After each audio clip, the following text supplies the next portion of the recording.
Continuing with our study of these special triangles, we're going to be looking at 60 and 30-degree angles in this problem. I'm going to start with an equilateral triangle. So if you remember from geometry, equilateral triangles, all sides are the same length, all angles are the same. In this case, they all have to be 60 degrees, right? 60 times 3 is 180, which we know is the sum of the angles of a triangle. What I'm going to do here, though, is not keep this equilateral triangle. I'm going to cut it in half. Put a line straight down here. And do remember when we do this, if you think back to geometry, that created a right angle right there. Okay, so I'm going to erase a little bit, hopefully. Of course it would do that. Technology. Okay, so I'm just going to redraw that half of the triangle here. Remember that this was 60 degrees. This was 90, and that means up here this would be 30. Know that for two reasons. Number one, the angle that's up on top here would be cut in half. Right, this angle would be cut in half. It was 60, now it's 30. Excuse me if I got a little fuzzy there. But also, if this is 90 and that's 60, I need another 30 to add up to 180. So I now have a 30, 60, 90 right triangle. Now again, as we think of trigonometry, as long as I can make connections with all three sides, it doesn't matter the size of the triangle because it's the ratios that are important. So for this particular one, I'm going to start out with a hypotenuse here of 2. And if this began as an equilateral triangle, so this was 2, there's a side over here that would have been 2, and then this side was 2. Remember, that would have extended way over here. I cut this bottom side in half. So now what's left is 1.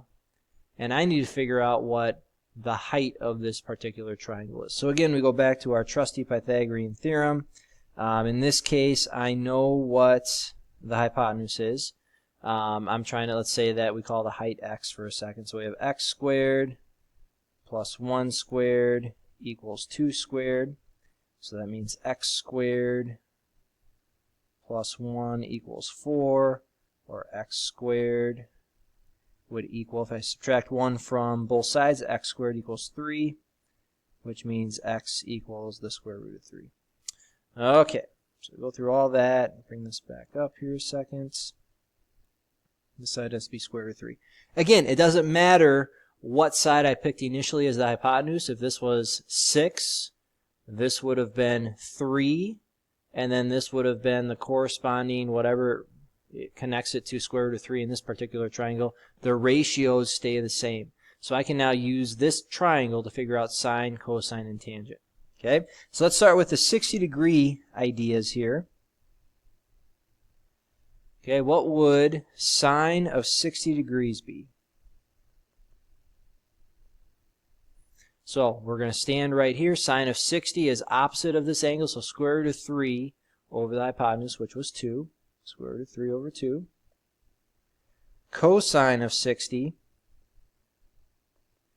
is adjacent, so standing at 60, we'd have 1 over 2.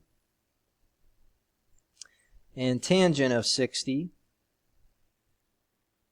tangent is opposite over adjacent, so square root of 3 over 1, or just square root of 3. Okay, let's do, now by the way, we could have done cosecant of 60, secant of 60, cotangent of 60, just like we did with the 45-degree angles in the previous video. Works the same way, but just for the sake of time, I'm skipping that right now. But now let's consider what goes on with 30 degrees. So now I'm standing up at this angle, right? What's opposite 30 degrees? It's, and of course our friendly reminder here, I will purchase this here shortly. I think I kind of like it. But until then, we get these reminders every so often. There we go. You guys remember what tangent was right here, right? So we are opposites 30 degrees. We have 1, and the hypotenuse is still 2. So sine of 30 degrees is 1/2. Cosine of 30 degrees, the adjacent leg to 30 degrees is square root of 3 over 2.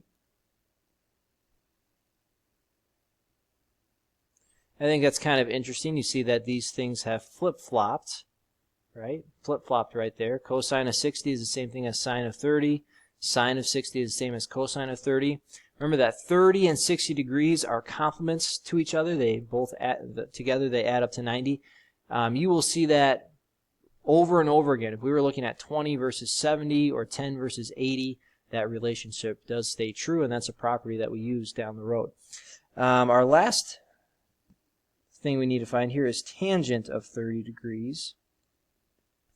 So what is opposite 30? 1. Adjacent is square root of 3. So we'd start out with 1 over root 3. In general, I'm okay with that answer, but sometimes math people don't like having the roots in the denominator. So again, a reminder that we can simply multiply by root 3 over root 3. That's a multiplication symbol there. And that's going to simplify things nicely for us. Multiply tops together. 1 times root 3 is root 3. And then a root 3 times a root 3 in the denominators, that's root 9, which is just the number 3. That's really the ideal answer for tangent of 30 degrees. So again, we're going to use these properties quite a bit. While I notice that it's not there, we'll just quickly remind us that tangent of 60 degrees was square root of 3 over 1, or just square root of 3. All of those are going to be things that we use quite a bit in the next part. And we want to be somewhat familiar with these 3 key angles: 30 degrees, 45 degrees, and 60 degrees. So jot down any questions you have, and we'll go from there.